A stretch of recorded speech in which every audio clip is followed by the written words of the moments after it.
We begin this half hour by digging deeper into what may have prompted federal agencies to swarm through this Treasure Coast business today, taking 28 people into custody. This is exclusive video here. It shows just how organized this raid at Tentlogix was in Fort Pierce.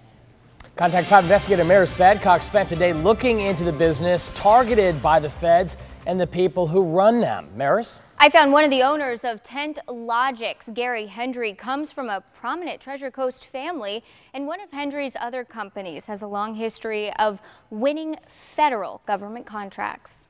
Need tenting for a military base camp? What about a high-end party? These two Treasure Coast guys, Gary Hendry and Nate Albers, co-founders of Tentlogix and Disaster Management Group, have got you covered. There's just one small problem that might delay your request. Federal agents raided both businesses, taking at least 28 people into custody for questioning. Contact 5 found Tentlogix has been in business since 1996. The high-end tent rental company was even involved in co-founder Nate Albers' wedding 2 years ago, according to Stewart magazine. But why do weddings when you can also do government contracts? In 2006, Gary Hendry and Nate Albers also co-founded Disaster Management Group, a company specializing in the design, construction, and operation of base camps for organizations like FEMA and the U.S. Armed Forces. Since 2006, Disaster Management Group has been awarded 130 government contracts, totaling in more than $24 million.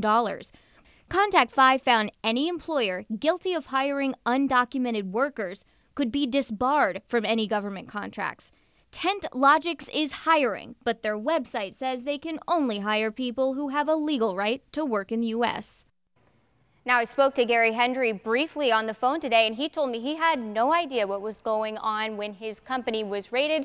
Then he hung up. Now, I also found there were 3 search and seizure warrants filed in the U.S. District Court yesterday for the Fort Pierce area, but it's unclear if they were tied to this raid.